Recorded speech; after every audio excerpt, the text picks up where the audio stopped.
The first time Emma Lockhart told a man she needed nobody. She was standing over a fresh grave with a shovel in her blistered hands, and not a single tear left to cry. That was 18 months before Jonas Easton rode into Caldwell, Kansas, on a chestnut mare with a cracked saddle, and a reputation that preceded him like a rumor on the wind. It was the spring of 1882, and the cattle trails were alive with dust and ambition, and the little town of Caldwell sat right on the border of Kansas and Indian Territory like a coin balanced on its edge, ready to fall either way. Saloons lined one end of the main street, a modest church sat at the other, and somewhere in between, the whole mess of human longing played itself out day after day beneath a sky so wide and blue it made a person feel both enormous and completely insignificant at the same time. Emma had come to Caldwell 2 years prior with her husband, a rancher named Cyrus Lockhart, who had spoken big words about fertile land and good water, and a future worth building with 2 strong hands.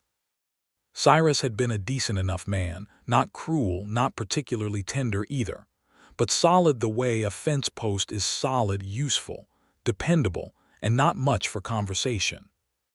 He had died in the autumn of 1881 from a fever that swept through the territory without apology or warning, and Emma had buried him herself because she had no family within 500 miles and their nearest neighbor was a half-day's ride west. She had kept the ranch running through sheer stubbornness. 30 acres of grazing land, a modest herd of 12 cattle, a vegetable garden that fed her through the winters, and a small 2-room house that Cyrus had built with his own hands. People in town had come around in those early weeks after his death, bringing casseroles and sympathetic looks and thinly veiled suggestions that perhaps a widow woman alone on the frontier might consider selling up and moving somewhere more suitable for a lady without a husband. Emma had thanked them politely and sent them on their way. She was 26 years old, 5 feet and 4 inches of quiet determination. With dark auburn hair she kept pinned back when she was working and let loose in the evenings when there was nobody to see it anyway. Her eyes were a deep hazel that shifted between green and brown depending on the light and depending on her mood, and she had the kind of face that people called handsome rather than pretty, which suited her just fine because pretty was fragile and Emma Lockhart was anything but. She had hired one hand, a boy of 17 named Pete Garfield, who was good with the cattle but hopeless with a hammer, and between the 2 of them they kept things from falling apart entirely. But Pete had gone home to his mother in Wichita when winter hit hard, and by the time spring came creeping back, Emma was managing everything alone. That was the state of things the morning Jonas Easton first saw her. He had been riding along the road that cut through the eastern edge of her property when he spotted her at the far fence line, wrestling a rotted post out of the ground with both hands and what appeared to be a considerable amount of profanity aimed at it.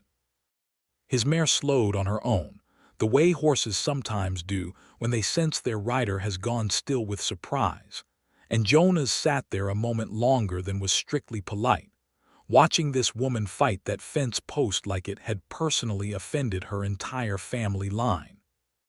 He was 29 years old, lean and weathered in the way that men who spend most of their lives outdoors become weathered, with dark hair that curled slightly at the edges when it got long, which it had. He had gray eyes the color of a sky before a storm, and a scar along his jaw from a disagreement in Dodge City 2 years back that he did not particularly like talking about. He had been born in Tennessee and raised in Texas, and had spent the last several years working cattle drives up the Kishom Trail, which meant he was good with horses and rope and not much else, or so he told himself. He dismounted without entirely deciding to and walked to the fence line, leading his mare by the reins. "You need a hand with that," he called. Emma straightened up and looked at him with the direct, unhurried assessment of someone who had learned early that sizing up a stranger quickly was a practical skill rather than a social rudeness. "I've got it," she said. He stopped a respectful distance from the fence. Posts rotted through at the base. You'll need to dig down another 6 inches before you can get the roots of it. I know what I need to do, she said. Thank you. He looked at the post. He looked at her. He looked at the post again. You've been at it a while. Ground's churned up pretty good. Are you going to stand there and narrate what you can see, or is there something I can help you with? Despite himself, the corner of his mouth moved. Jonas Easton, he said, touching the brim of his hat. I'm looking for a ranch called the Barlow Spread. I was told it was out this direction. You passed it about a mile back, Emma said. Big gate with a wagon wheel hung over it.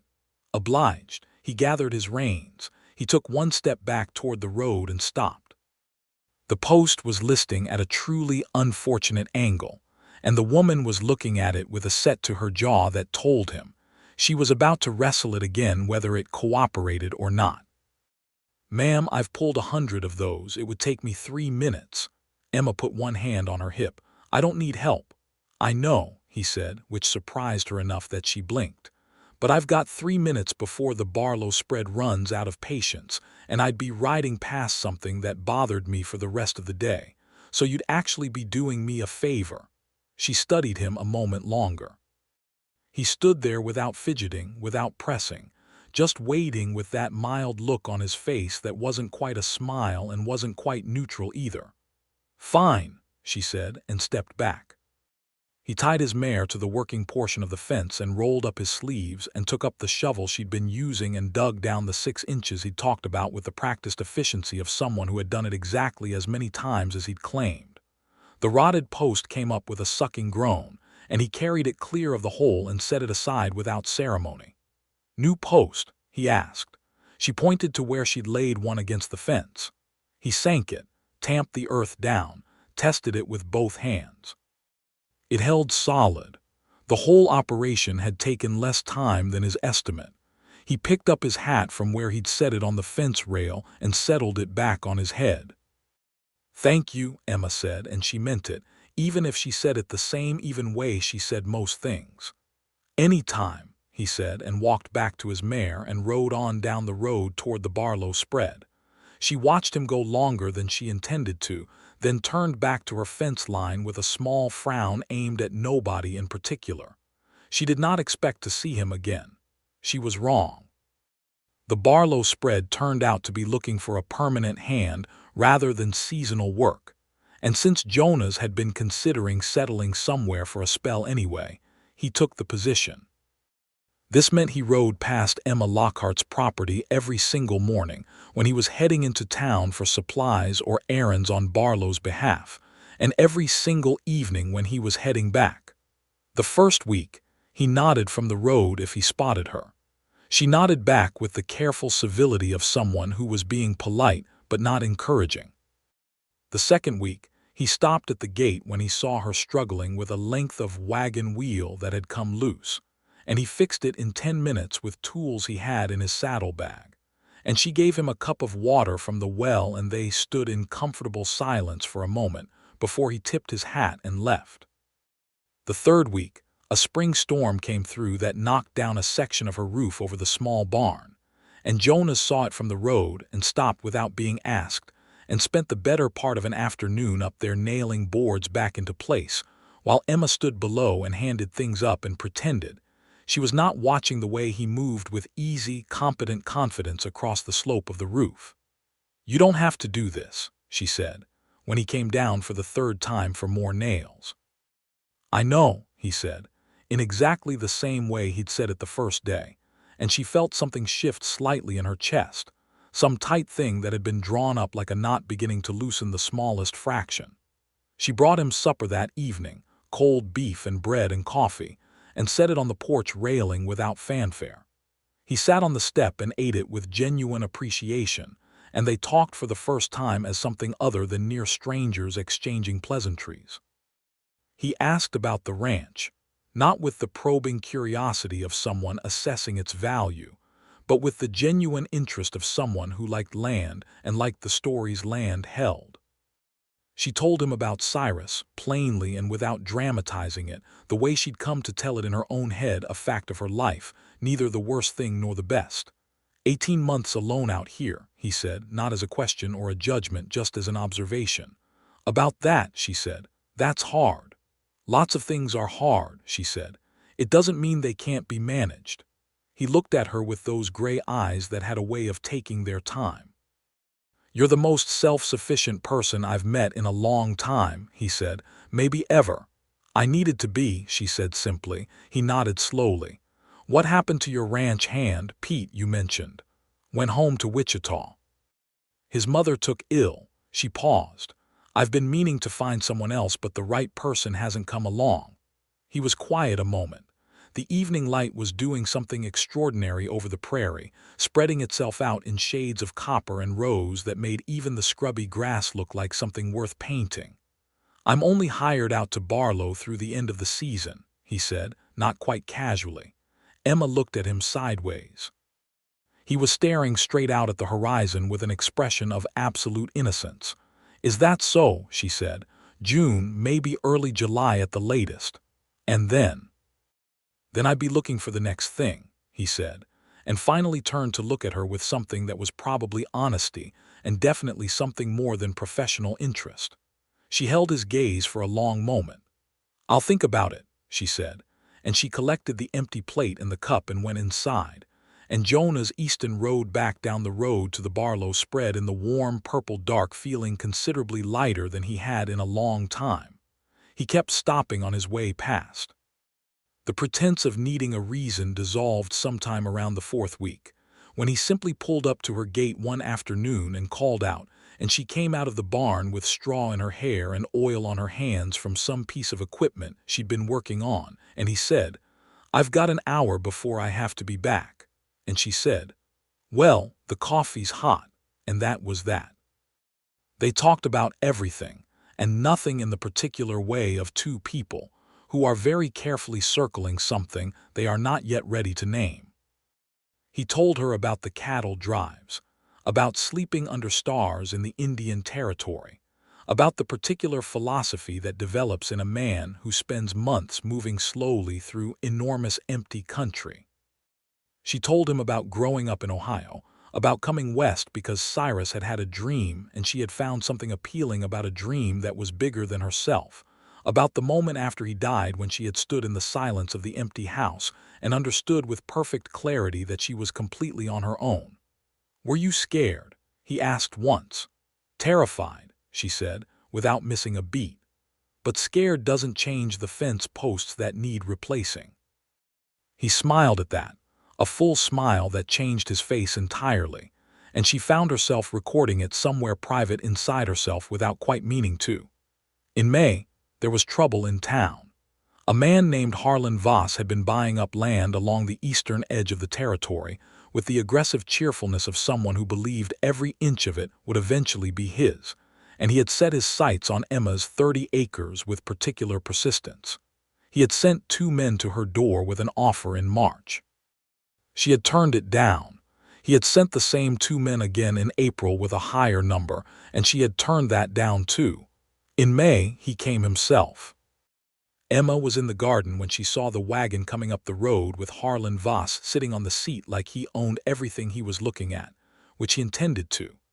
He was a large, prosperous-looking man in his late 40s with a wide hat and a wide smile, and the kind of manner that had probably charmed a lot of people before they realized the charm was entirely mechanical.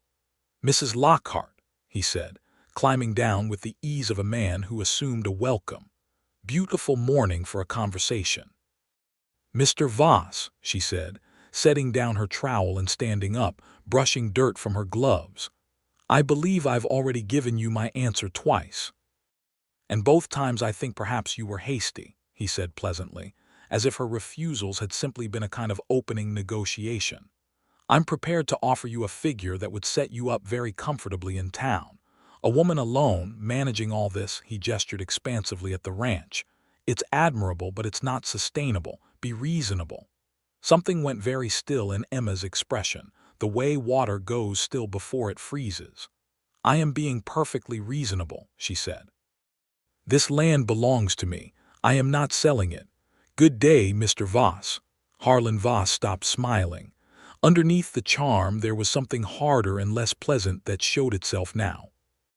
You ought to think carefully, Mrs. Lockhart. A woman alone out here is vulnerable to all manner of misfortune.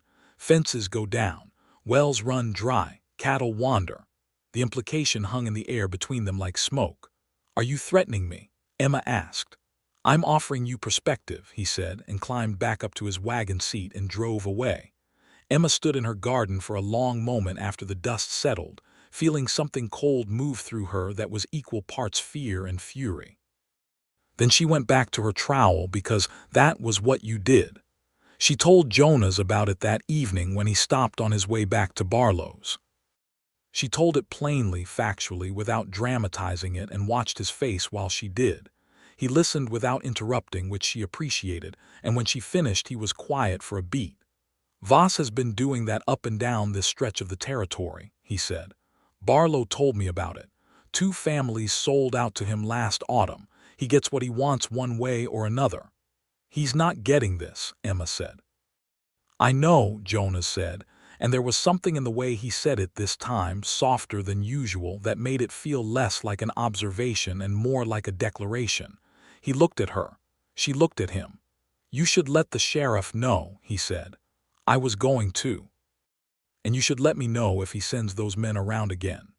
She started to say that she could handle it herself, which was true and also her default response to most offers of help, and then she stopped. She looked at Jonas Easton sitting on her porch step with his hat in his hands and the honest concern in those gray eyes, and she thought about 18 months of handling everything herself, and something in her was just slightly, barely, almost imperceptibly tired. "All right," she said. He looked mildly surprised, which told her he'd been bracing for the refusal. She almost smiled. "Don't make a big thing of it," she said. "Wouldn't dream of it," he said. The next morning she rode into Caldwell and spoke with Sheriff Dale Munsey, who was a careful, even-tempered man in his early 50s, who had been keeping the peace in Caldwell since before it had much peace worth keeping. He listened to her account of Voss's visit with the patient attention of a man who had heard variations of this story before. "Voss is slippery," he said. "What he said to you is threatening in nature, but there's nothing I can charge him with directly. It's insinuation, and insinuation doesn't carry legal weight. So I just wait," Emma asked. "You keep a record," he said. "Dates, words, witnesses if you have them. And you come straight to me if anything actually happens to the property." He paused. "You got anyone helping you out there?" "I manage fine," she said, and he looked at her with a kind of respectful exasperation. "I'm sure you do," he said. "That wasn't what I asked." She thought of Jonas. "There's someone who helps when he can," she said. She rode home by way of the general store, where she bought a new length of rope and some nails, and a small jar of peppermint candy that was a pure indulgence. She allowed herself occasionally as a reminder that not everything on the frontier needed to be purely functional. She was tying her purchases to the saddle when she heard her name. "Emma Lockhart," said a woman's voice, warm and curious, and she turned to find Clara Whitmore standing on the boardwalk.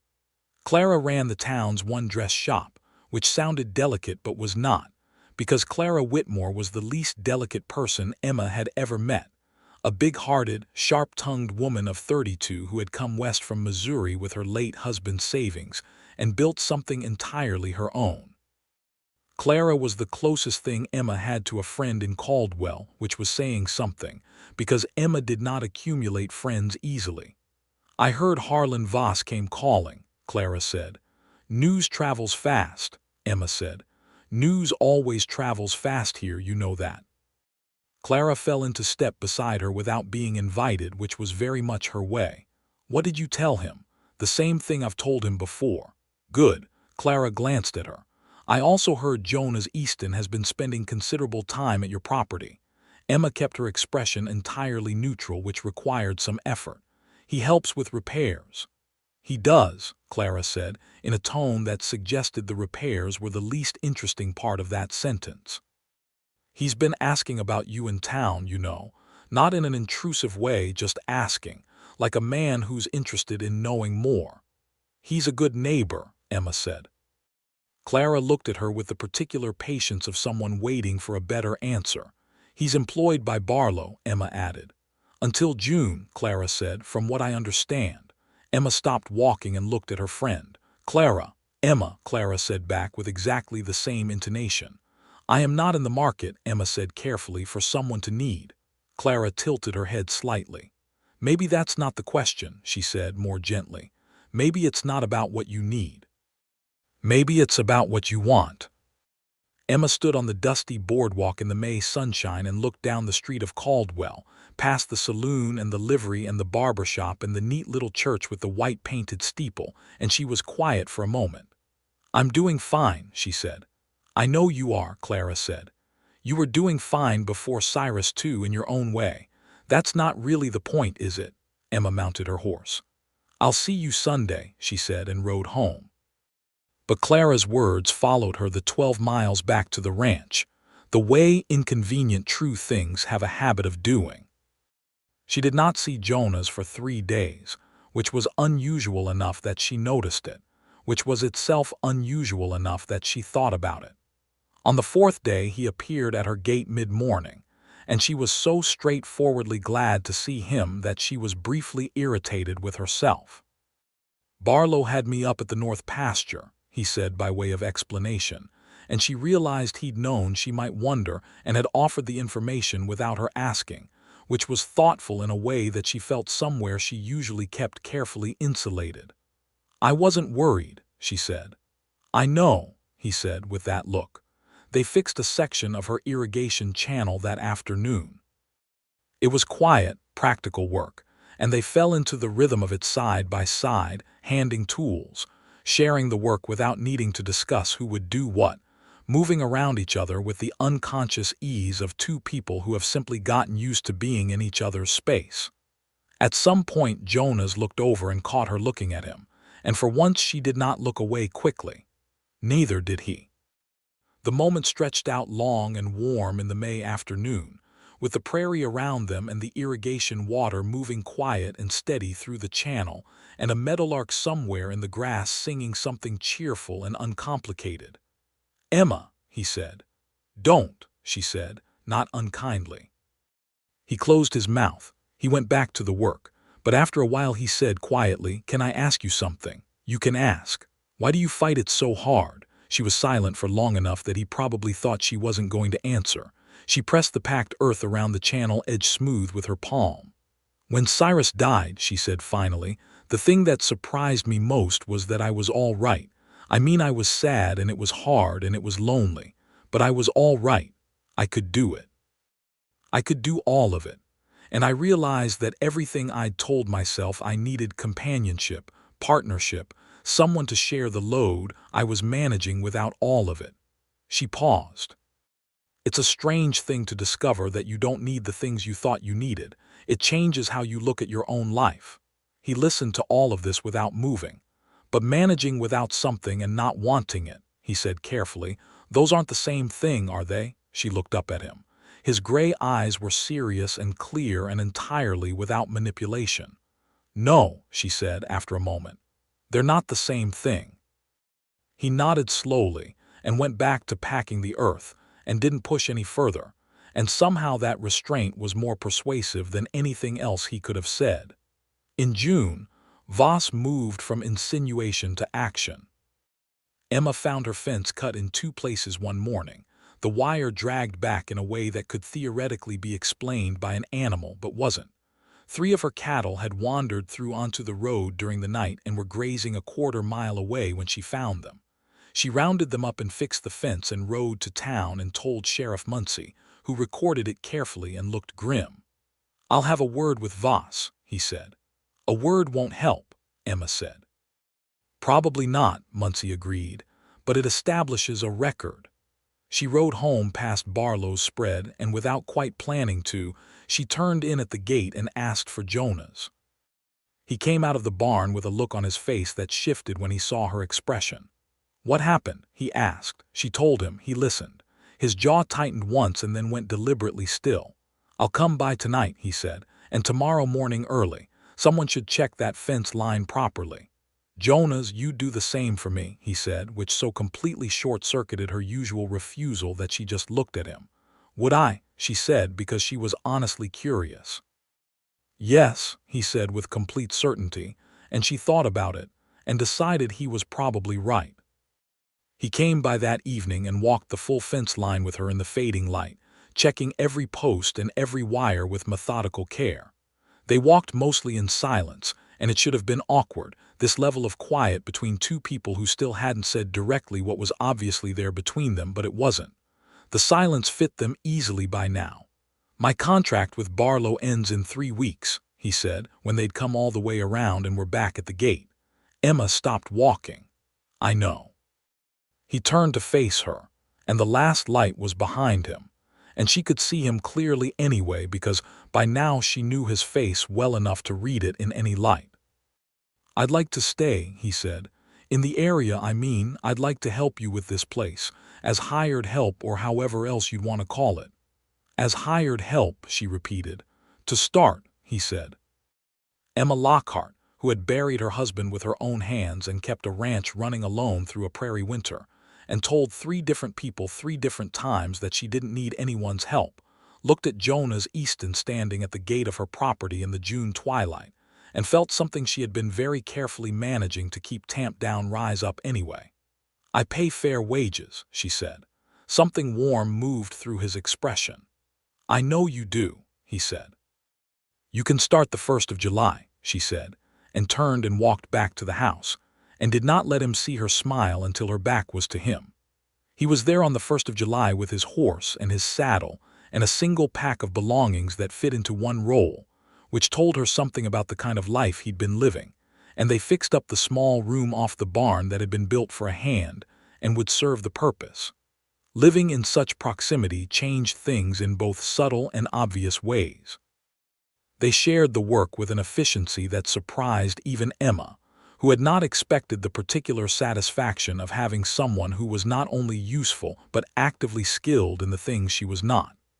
Jonas understood cattle in a deep, almost instinctive way, and she found herself watching him work with the herd and recognizing in his hands a kind of fluency she had never developed. In turn, he watched her manage the books and the business of the ranch, with an admiration he made no effort to hide. She negotiated with the cattle buyers from Wichita who came through in July, and she got a better price than Cyrus had ever managed, and Jonas sat beside her at the table for that conversation and said nothing at all, which was exactly right, because it was not his deal to make. Afterward, when the buyers had gone and she was closing the account book, he said, "You're better at that than anyone I've seen." She looked up. "At what?"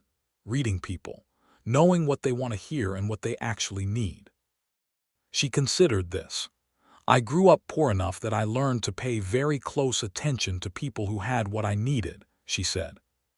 "It turns out that's a useful skill even when you're not poor anymore." He was quiet a moment. "What else did you learn from growing up like that?" "That nobody is coming to save you," she said without bitterness, "and that's fine, that you are sufficient if you choose to be. And if someone wants to stand beside you," he asked, "not to save you, just to be there." She set the account book aside.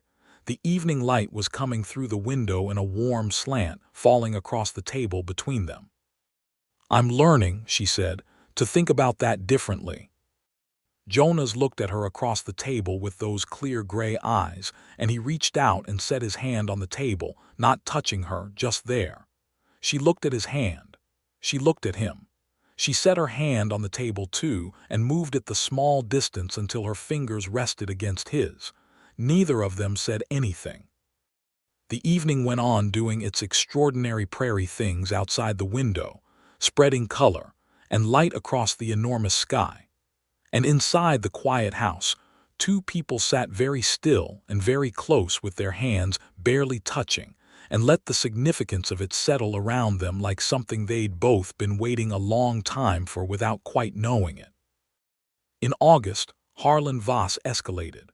2 of Emma's cattle were found dead one morning, which could have been natural causes except that it wasn't, and both Emma and Jonas could see it wasn't. She went directly to Sheriff Muncie with Jonas riding alongside her, and Muncie looked at his records and at his hands and at the evidence and said, carefully, that he was going to go see Harlan Voss directly and make some things very plain. What transpired between Muncie and Voss was not entirely clear, but Voss rode out to Emma's property the following afternoon himself, without his men, which was unusual enough that both Emma and Jonas noticed it. He came through the gate and stopped his horse and looked at the two of them standing together in the yard, and something shifted in his calculating expression. "Mrs. Lockhart," he said. He looked at Jonas. "Easton." "Voss," Jonas said pleasantly. Voss looked back at Emma. "I understand Sheriff Muncie has some concerns about my business practices."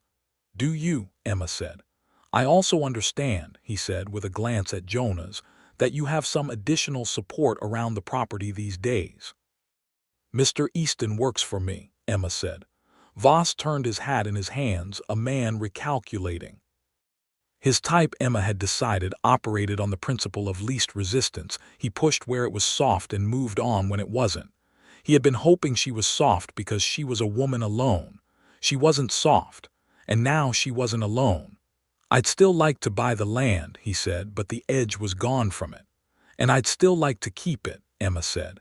He nodded once, looked at Jonas once more, and rode back out the gate.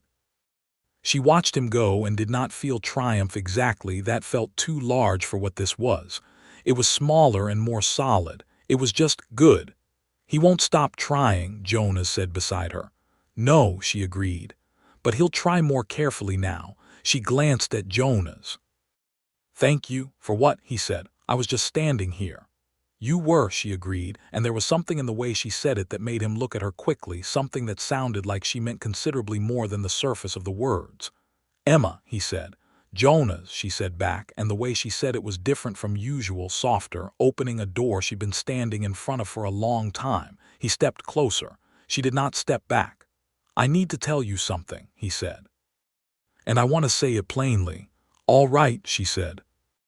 "I fell for you somewhere around the second or third week of knowing you," he said, with the straightforwardness of a man who had decided the situation called for honesty and had fully committed to it. "I'm not going to pretend I didn't. And I know you've told me, and I've heard you tell other people too, that you don't need anybody. And I believe you. I genuinely believe that you are one of the most capable, self-sufficient people I have ever encountered in my life." She was very still, listening. "But I'm not asking you to need me," he said. "That's not what I'm saying. I'm not asking to be necessary." He held her gaze with the direct steadiness that was so entirely him. "I just need you. That's all. I'm not offering rescue. I'm not offering salvation. I'm offering being here in whatever way you'll have me for as long as you'll let me." The August prairie was enormous and hot and alive around them, and the cicadas were going, and a hawk was crossing the sky far above, and the cattle were moving lazy and unhurried in the far pasture, and Emma Lockhart stood in the yard of the ranch she had kept alive by her own will and work, and faced this man who had managed to be patient and honest and entirely without pretension. And she felt something that had been tightly knotted inside her for a long, long time finally release. "You told me you just need me," she said. "I do," he said simply. "That's a strange thing to say to someone who has just told you she doesn't need anyone." "Maybe," he said, "or maybe it's the only thing worth saying." She looked at him for a long, searching moment, and then she stepped forward the small remaining distance and pressed her mouth against his, and he caught the moment with both hands the way a careful person catches something precious that is falling, and kissed her back with a thoroughness and a gentleness that made the word kiss feel too small for what it actually was. When they drew back, she was looking at him close up, and his gray eyes were very warm. "I still don't need anyone," she said. "I know," he said with that smile that changed his whole face. "But I want you here," she said. "That's different, and it matters more." "Yes," he said quietly, "it does." She stepped back a dignified half-step and looked out at the pasture. "The cattle need moving to the south water before evening," she said. "I know," he said. "Come on then," she said, and walked toward the barn, and he followed.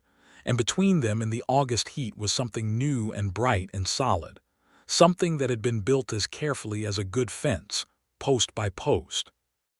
The autumn of 1882 came on gold and clear and cold at the edges, the way Kansas autumns do, and with it came the sense of things settling into place. Jonas and Emma worked the ranch together with a partnership that felt increasingly natural. He slept in the room off the barn, and they were careful and proper about it, because this was a small community and propriety mattered not for its own sake, but because Emma had a reputation for integrity that she had earned and intended to keep. They were careful in public and warm in private, which was perhaps the ideal arrangement. He took her to the autumn social at the church hall in October, and Clara Whitmore danced 3 dances with the blacksmith's apprentice and spent the rest of the evening watching Emma with entirely too much satisfied expression on her face. "Don't," Emma said when she passed her at the punch bowl. "I haven't said a word," Clara said. "You haven't needed to," Emma said. "Your face is saying everything." "My face," Clara said, "is just happy." She looked across the room to where Jonas was talking with Sheriff Muncie and old Mr. Hartley from the feed store, easy and comfortable in a conversation, and then he glanced up and found Emma across the room without looking for her, the way you find things you already know exactly where they are. He looks at you like that constantly, you know, like you're the fixed point. Emma looked at her punch cup. She felt the warmth that Clara's words produced in her, and she let herself feel it, which was something she was learning to do. "He does," she said quietly.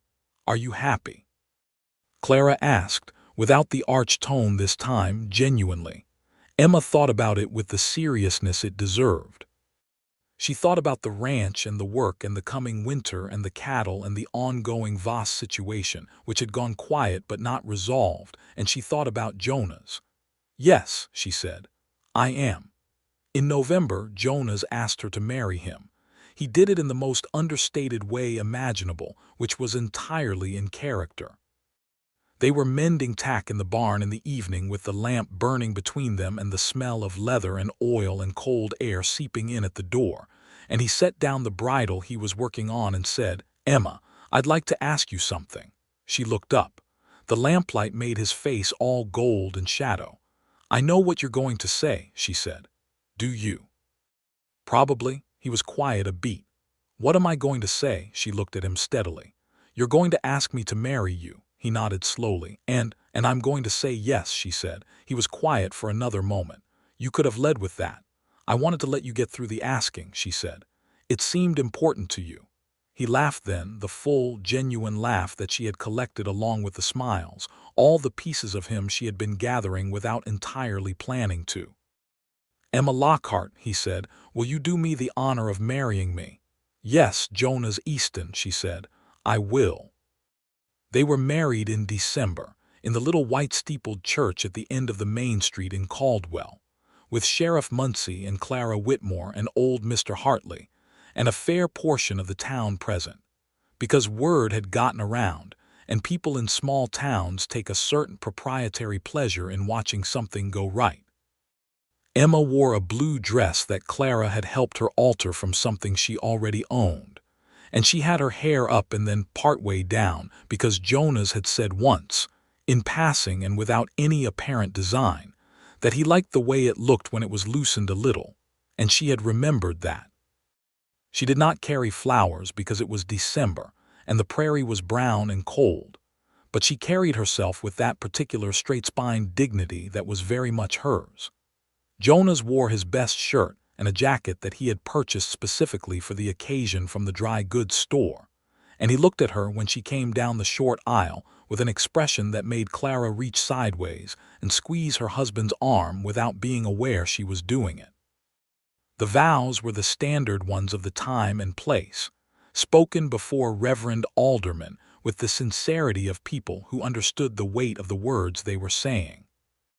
When it was done, Jonas kissed her in front of the assembled congregation with a restrained passion that nevertheless produced a small appreciative sound from somewhere in the crowd, and Emma held the lapels of his jacket and kissed him back and thought, with a clarity that felt like opening a window, that she had been right all along, that she didn't need anyone, and that this, what she was choosing, was something so much better than need. They hosted a dinner in the church hall after, potluck style because it was the frontier and nobody stood on ceremony, and ate well and talked warmly, and Jonas, danced with her twice to the fiddle that old Hartley played surprisingly well, and Clara cried a small amount and denied it absolutely. They went home to the ranch in the early dark, riding side by side on horseback through the cold December night with the stars overhead at their winter-sharp best, brilliant and countless, and the horses' breath rising in small clouds, and the land around them dark and immense and entirely theirs. The spring of 1883 came in the way spring comes on the Kansas prairie, in a rush of green and wind, and the spectacular return of every bird that had been sensible enough to go somewhere else for the winter. Emma and Jonas worked the ranch through it together with a fluency that had been building since July and was by now almost musical, the way two people who know each other's rhythms can move through work with a kind of wordless efficiency that feels almost like dancing. Harlan Voss made one final attempt in April, sending a letter through his lawyer this time, with an offer so specific in its legal language, and so deliberately polite that it was clearly meant to signal a change in tactics. Emma read it at the kitchen table and handed it to Jonas without comment. He read it, he set it down. "He's trying the polished version," he said. "He wants to look reasonable," she said, "so that when he eventually does something unreasonable he can point to the letter and say he tried." "What do you want to do?" She had already thought about it. "I'm going to write back," she said, politely and clearly and through my own lawyer. "You have a lawyer?" "I'm going to get one," she said. She rode to Caldwell and retained the services of a man named George Aldis, who had set up a modest legal practice the previous autumn, and who turned out to be sharp, methodical, and deeply interested in the specific question of land rights for women in Kansas, which was more complicated than it should have been but was at least addressed by the Married Women's Property Act, which meant that Emma's land, her land before the marriage, remained legally hers. Aldis wrote a letter to Voss's lawyer that was so precisely and relentlessly reasonable that Voss had no viable response except to back down, which he did, gracelessly and finally, selling his interests in the Eastern Territory 6 months later and moving on to whatever the next thing was. The day Emma heard about it from Muncie, she went home and told Jonas, and he picked her up and turned her in a circle right there in the kitchen, which she permitted because nobody else was watching, and then set her down and looked at her with enormous satisfaction. "It's done," he said. "It's done," she said. She looked around the kitchen, at the house that Cyrus had built and that she had kept and that was now theirs together, at the land beyond the window that was green and alive with spring, at the man standing in front of her who had never once tried to save her from anything, only stood steadily beside her while she handled it herself. "Jonas," she said. "Yeah," he said, watching her face with that attentive quiet he had. "I'm going to have a baby," she said. He went very still. His gray eyes moved over her face with a kind of wondering slowness. He stopped. "Yes," she said. "When did you?" "A while ago," she said. "I wanted to be sure before I said." He was silent for what felt like a very long time and was probably 10 seconds. Then he said, "Emma," in a voice she had not heard from him before, something under the usual composure, something exposed and honest and enormous, and he pulled her to him and held her with a care that was different from his usual careful tenderness, as if something had shifted in the weight of her, in the weight of everything. She let herself be held, which she had been practicing at and had gotten considerably better at. Their son was born in December of 1883, right at the turning of the year, during a snowstorm that kept the doctor delayed by 3 hours and meant that Jonas delivered the baby himself with the focused, steady competence he brought to every difficult thing. The baby arrived healthy and loud, which was the best possible news, and they named him Samuel, for no reason more complicated than that it felt right. Samuel Easton was a remarkable baby in the way all babies are remarkable to their parents, and an objectively solid, cheerful child. He had Emma's hazel eyes and Jonas's dark hair, and a quality of alert interest in everything around him that he appeared to have inherited from both of them equally. The ranch grew through 1884. Jonas had ideas about expanding the cattle operation, careful, considered ideas that he brought to Emma fully formed and laid out in all their practical detail, which was exactly how she liked ideas to be brought to her. She had her own about the grain situation and the water rights, and the possibility of leasing the northeast corner to old Hartley's son, who wanted to start a horse breeding operation. They talked about all of it at the table in the evenings, while Samuel slept in the small room they'd added to the house over that summer. And they disagreed sometimes, which was productive, and agreed sometimes, which was satisfying, and worked out the middle ground the rest of the time. Clara Whitmore came to dinner once a month and held Samuel with the practiced ease of a woman who had two of her own now, and pronounced him a very fine baby in the same businesslike way she pronounced everything, and then spent the rest of the evening watching Emma and Jonas together with an expression that could only be described as deeply, privately pleased. "You look like someone whose idea worked out," Emma told her one evening, while Jonas was outside checking on the horses. "I never had an idea," Clara said with absolute false innocence. "Clara, I simply observed," Clara said, "that you were being very stubborn about something that was obviously good for you. I may have said one or two things." "You said maybe it's not about what you need, maybe it's about what you want," Emma said. "That exact sentence has been in my head ever since." Clara looked quietly satisfied. "Has it?" "It was annoyingly accurate," Emma said. "Most true things are," Clara said, and they smiled at each other across the table in the lamplight with the easy warmth of women who have known each other through the difficult parts. Jonas came back in from the cold with the smell of horses and winter air on him, and poured himself coffee, and settled at the table, and fell back into the conversation without effort. And it was so entirely itself, this thing that they had built, that Emma looked at it for a moment from the outside the way you sometimes step back from a painting to see it whole, and felt the kind of gratitude that is too large for words, and so goes mostly unexpressed except in the living of it. By the spring of 1885, Samuel was walking with enormous confidence and no coordination whatsoever, which produced tremendous entertainment and occasional minor catastrophe. He was fascinated by the horses and terrified of the chickens, which was backwards from what you'd expect, and he followed Jonas around the yard with the devoted persistence of someone who has decided a person is the most interesting thing in his world. Jonas was extraordinarily patient with this. He talked to Samuel the way he talked to everyone, simply and directly, as if the fact that Samuel could not yet fully answer was a temporary situation and not a fundamental limitation. He set him on horses early and held him steady there, and showed him the cattle with the same serious attention he brought to showing Emma new aspects of the herd's management, as if the information were valuable and the recipient worthy of it.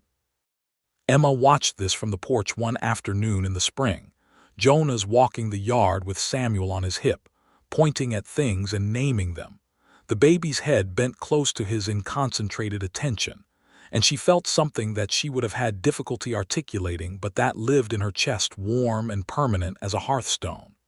She had told a man once, standing over a grave with a shovel in her hands, that she needed nobody. And it had been true, it was still true. She was sufficient.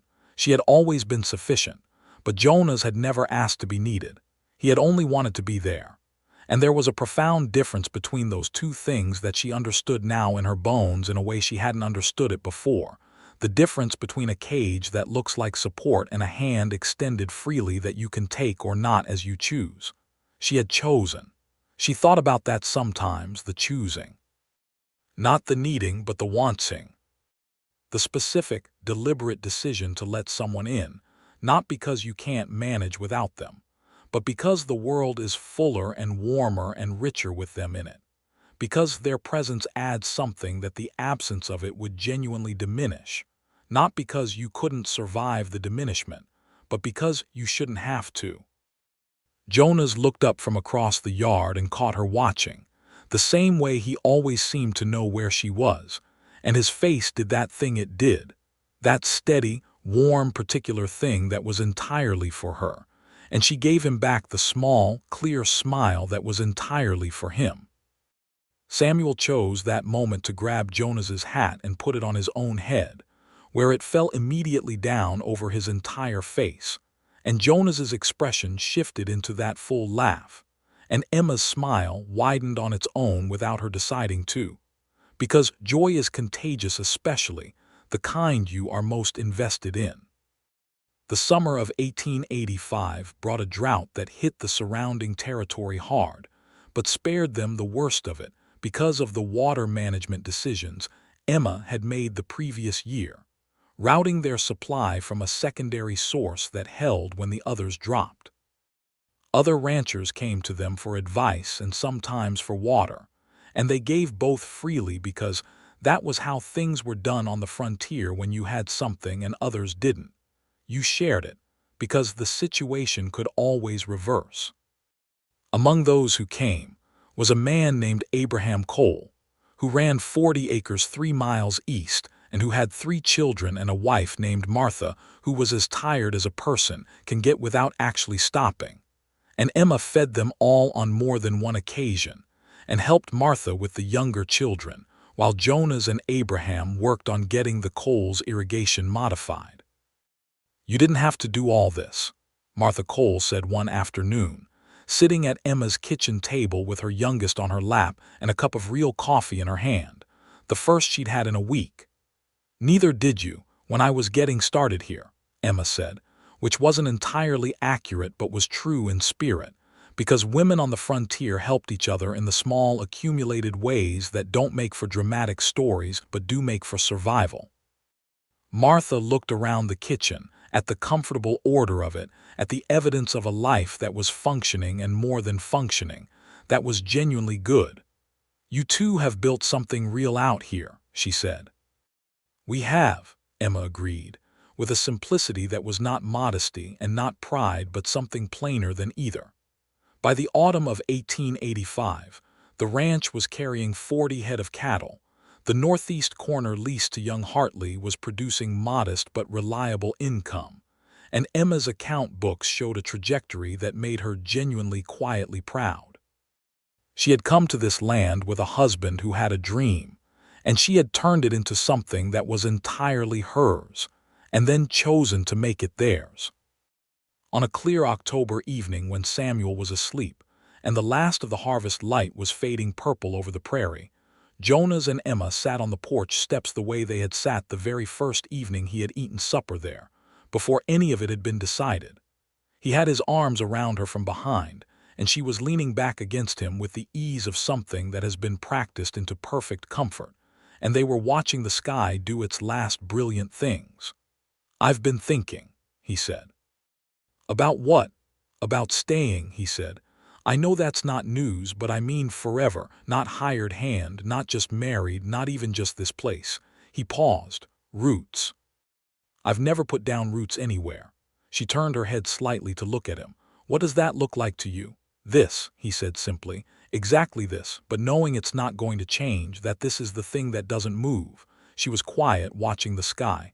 "I've had roots here since Cyrus," she said. "I put them down because I had to, and then because I wanted to." She shifted slightly in his arms. "They go deeper now." He pressed his mouth against her hair for a moment. "Yeah," he said quietly, "mine too." A night bird called somewhere out in the dark pasture, one long liquid note, and the stars were beginning to appear at the eastern edge of the sky, and Samuel would sleep until dawn and the cattle were settled and the land around them was theirs and peaceful. "Jonas," she said. "Yeah. I want another child," she said. "I've been thinking about it for a while." He was quiet a moment and she could feel his arms shift with the breath he took. "Yeah," he said. "I wanted to say it out loud," she said. "See how it sounded." "How does it sound?" he asked. "Right," she said. "It sounds right." His arms tightened around her, the small fraction that was his way of saying things he didn't always put into words. They sat on the porch a while longer, until the stars were fully out, and the air had gone properly cold, and the night was enormous and full around them. Then they went inside and closed the door on the dark, and the lamp in the window was warm and steady, and visible from a long way off. Their daughter came in the spring of 1887, which gave Samuel 3 years of being the absolute center of everything before competition arrived, which Emma considered a reasonable head start. The girl was born in May when the prairie was doing its spectacular best, wildflowers in the grass and the sky an impossible blue, and she arrived in the world with considerably more drama than Samuel had managed, which her mother found entirely appropriate. They named her Ruth, which had been Emma's mother's name, a woman who had died when Emma was 12 and whose quiet strength Emma had been trying to understand and honor ever since. Ruth was dark-eyed and spirited and opinionated from approximately her first week of life, and Samuel regarded her with the wary respect of someone who understands. They have been outmaneuvered before the competition even knows it's competing. Within 6 months he was devoted to her. Within a year he was her primary protector, which Jonas found deeply satisfying, and Emma found both touching and slightly amusing. Jonas held Ruth with the same naturalness he'd held Samuel, the steady confidence of a man who has learned that small things are not fragile if you are careful. He walked her in the evenings when she was fretful, which she was sometimes, singing under his breath the old Tennessee songs he'd grown up with, and Emma listened from the other room to his quiet voice and thought about roads and choices and the strange, specific grace of ending up somewhere exactly right. Clara Whitmore came to see Ruth at 2 weeks and held her with tremendous satisfaction. "She looks like you," Clara said. "You say that about every baby that belongs to someone you like," Emma said. "I do," Clara agreed. "But this time I particularly mean it." She looked at Emma with the particular directness she had always had. "You look well, better than well." "I feel well," Emma said. "Happy," Clara said, just the word, not a question. Emma looked at her with the clear, uncomplicated honesty that had always been between them. "Yes," she said, "happier than I knew to want to be when I was only thinking about what I needed." Clara smiled at that. "That's the best kind," she said. "The kind you didn't plan for." The years on the ranch settled into the deep rhythm of a life being genuinely lived. Samuel grew into a boy who was thoughtful and capable, and had his father's patience and his mother's directness, a combination that made him interesting and occasionally very difficult to argue with. Ruth grew into a girl who was fierce and bright and curious about everything, who followed Emma around the ranch asking questions, and then followed Jonas around asking different questions, and compared the answers with a rigorous attention to detail that made her parents look at each other across the room, sometimes with an expression that was equal parts exhausted and proud. Jonas taught them both to ride properly by the time they were 4, which Emma had insisted was too early, and then observed with entirely too much satisfaction when both of them took to it naturally. He taught them to care for the horses and the cattle, not in an abstract way, but with the specific attentiveness of someone who understood that animals are owed consideration. Emma taught them the books, the accounts and the records and the practical mathematics of running a piece of land at a profit, and she taught them to read and argued with the school that eventually opened in Caldwell about the quality of their curriculum. And she was not wrong, which made her arguments difficult to dismiss, and the school's curriculum improved in certain specific respects. She also taught them, by example rather than by lecture, the thing that was perhaps most important, that you do not accept the terms the world offers you as fixed. That you can look at a situation and say, this can be different, and then make it different through patience and work, and the specific stubbornness of someone who has decided that what is possible is not the same as what exists yet. In 1890, Kansas was 8 years into its statehood, and the frontier was shifting. The cattle drives that had defined the era were winding down. The railroad was making everything faster and smaller, and the wild, open quality of the prairie was being divided into parcels and settled with an increasing density that changed the character of the land. Caldwell itself had grown, added 2 new streets and a proper schoolhouse and a telegraph office and a second church. It felt less like the edge of something and more like the middle of something, which was both progress and a small loss that Emma noticed without being able to do much about it. But the ranch itself was unchanged in its essential nature. 35 acres now because they'd bought the small piece to the south when it came available. Good land, well-watered, well-managed, and entirely theirs. Jonas had cut his hair shorter at some point in the mid-'80s and let it go a little gray at the edges by 1890, which was perfectly right on him. He still moved with the ease of someone who had spent most of his life outdoors, still had the patience that had been one of the first things about him she had noticed, and the honesty that had been the second. There were lines at the corners of his eyes now that she associated with squinting into sunlight, and also with the specific expression he made when he was trying not to laugh at something. He made that expression at her fairly often, which she supposed said something about her, and she was all right with what it said. On a Sunday evening in October of 1890, they were at the dinner table, the four of them. Samuel, now 6 years old and beginning to look like a boy rather than a very small person, and Ruth at 3, still at the age when meals are more negotiations than nourishment.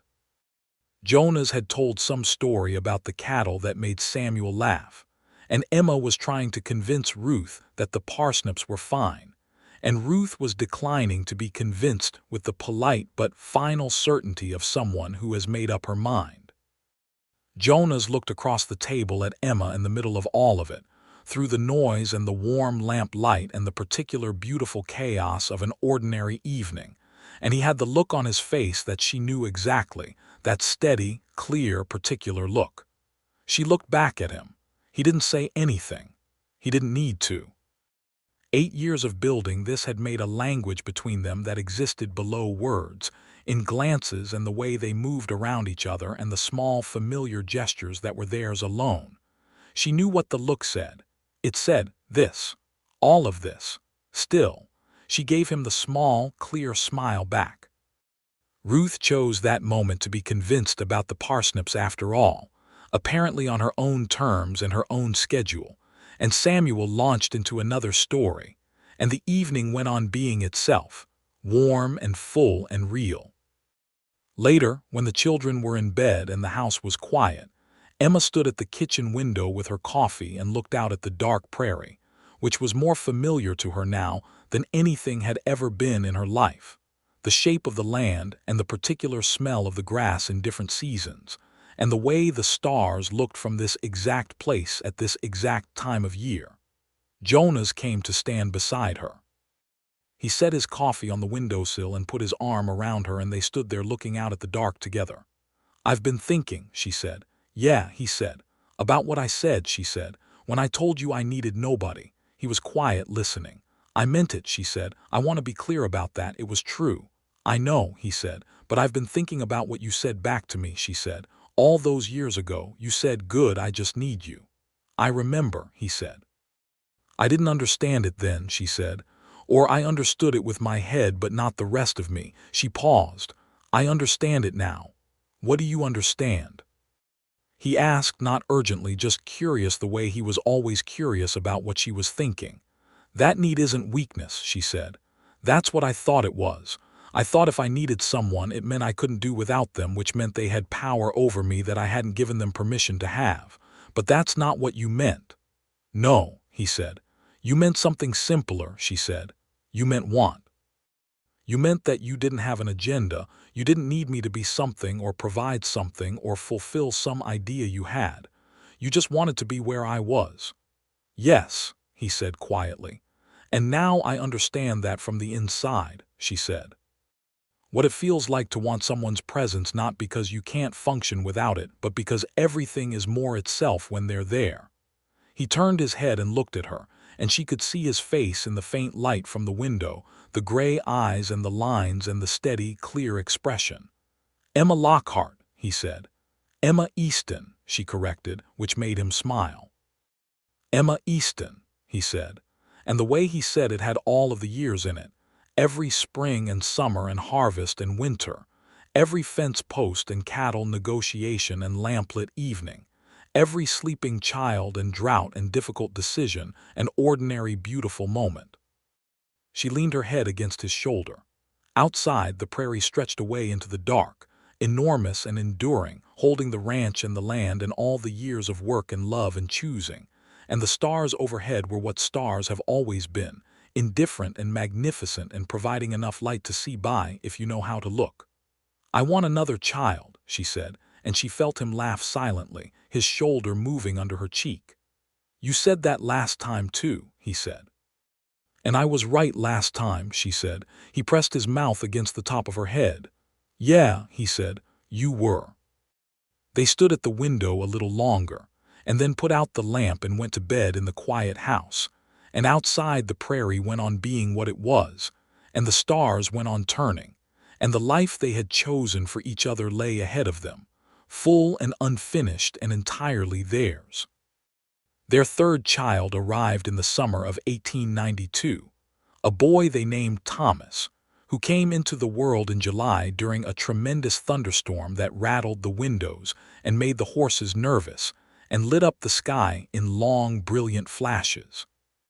He was born loud and healthy and immediately very interested in the world, and Samuel, now 8, regarded him with the gravity of a firstborn who understands he has been here before and knows how this goes.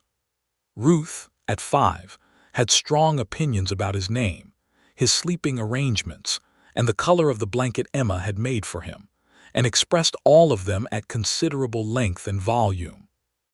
Jonas held Thomas in the first hour of his life, and stood at the window with the storm moving on east, and the sky clearing to a clean, washed purple, and looked at this small new person with the same wondering expression he'd had each time, as if the fact of a child was something that could not be fully anticipated no matter how many times you'd experienced it. Emma watched him from the bed where she was exhausted and enormously satisfied. This man she had not needed and had wanted entirely. This man who had stood at a fence line 8 years ago with no better reason to stop than that he had 3 minutes and a willingness to be useful, and had never actually left. She thought about the woman she'd been that morning, standing in a field fighting a fence post with both hands and considerable profanity. She thought about the clear, hard-won conviction she'd had, that she was sufficient, that she needed nobody, that the only reliable thing in the world was her own capability. She had been right. She still was. She would always be. But Jonas had shown her that rightness can expand.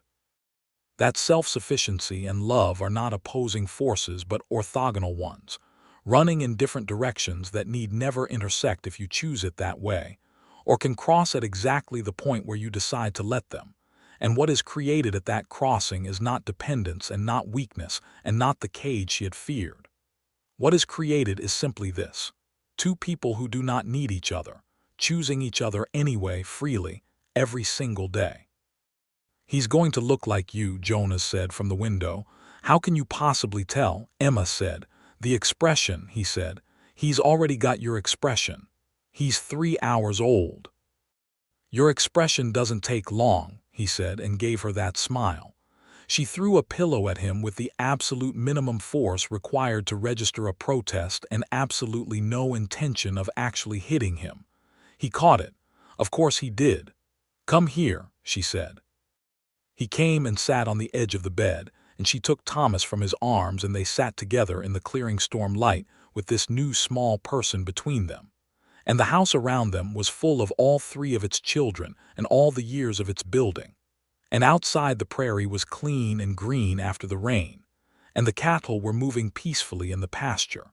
And somewhere in the house Ruth was explaining something to Samuel in a very loud whisper, and Samuel's voice was the patient, slightly exasperated voice of an older sibling who has learned patience from the best possible teacher. Jonas put his arm around Emma and she leaned into it, which she did easily now, which had taken practice, which had been worth every bit of the practice. "Thank you," she said quietly. He looked at her. "For what?" "For stopping at that fence," she said. "For the post." He was quiet a moment and then his arm around her tightened the fraction that meant something he didn't say. "You would have gotten it eventually," he said. "I know," she said, "but I like that it was you." And that was enough, and it was everything, and they sat together in the light of a July morning after a storm, on the ranch that was theirs, with the children that were theirs, and the life they had not planned but had chosen at every step. And the world outside went on being enormous and wild and full of difficulty and beauty in equal measure. And inside the house it was warm, and it was enough, and it was good. The years continued to be themselves, as years do. Thomas grew and Ruth argued, and Samuel became a young man with the quiet, capable quality of his father, and the precise intelligence of his mother, and a gift for working with horses that would serve him the whole of his life. The ranch grew and changed with the territory around it, adapting to the shifting economics of the late frontier era with the flexibility of two people who had built something on understanding rather than on fixed assumptions. Clara Whitmore remained their nearest and dearest friend, watching the children grow and sharing meals and the particular currency of women's friendship, which is made of honesty and time and showing up when things are hard. Her husband prospered, and she opened a second shop, and they were happy in the uncomplicated way of people who have made exactly the choices they intended to make. Sheriff Muncie retired in 1893, and the town threw him a party of considerable warmth and enthusiasm, and Emma baked 3 pies for it, which was as close as she ever came to a gesture of pure sentiment. Harlan Voss's name appeared occasionally in newspapers from further east, involved in various business ventures of varying legality, and Emma read those items with a mild interest that was entirely free of any lingering animosity, because the man had done her no lasting harm, and she had no energy to spend on grudges that served no purpose. On a warm evening in September of 1895, Emma and Jonas sat on the porch steps the way they had sat countless times, watching the sun go down over the prairie in the particular way that had never once become ordinary to her, that enormous daily theater of light and color that the Kansas sky put on with such effortless grandeur. Samuel was inside studying. Ruth was explaining something to Thomas in the yard that Thomas was listening to with the politely skeptical attention of a 3-year-old who is not yet certain the world's information is reliable. The horses were in the barn. The cattle were in the pasture. The garden had been put up for the season, and the account books were balanced, and the winter stores were good. Emma's hand was in Jonas's, which was where it had a habit of ending up in the evenings, and they were watching the sky be itself without needing to say much about it. "Good day," he said, eventually. "Very good day," she agreed. He turned his head and looked at her with that specific look, the one that had all the years in it, that had never changed in its essential quality, only deepened, the way good things do when you keep choosing them. She looked back at him with the same. The sun finished what it was doing, and the first stars appeared, and somewhere a coyote called once from the far darkness, and the children's voices came soft through the open window, and the prairie breathed around them in the warm September night, alive and enormous and enduring. Emma Lockhart Easton, who had once stood over a grave and understood with perfect clarity that she needed nobody, sat in the September evening with her husband's hand in hers and her children's voices at her back and the land all around her that she had kept and worked and built into something real, and she felt the truth of both things fully and without contradiction. She needed nobody, and she chose this man and this life and all of it every single day, and that made all the difference.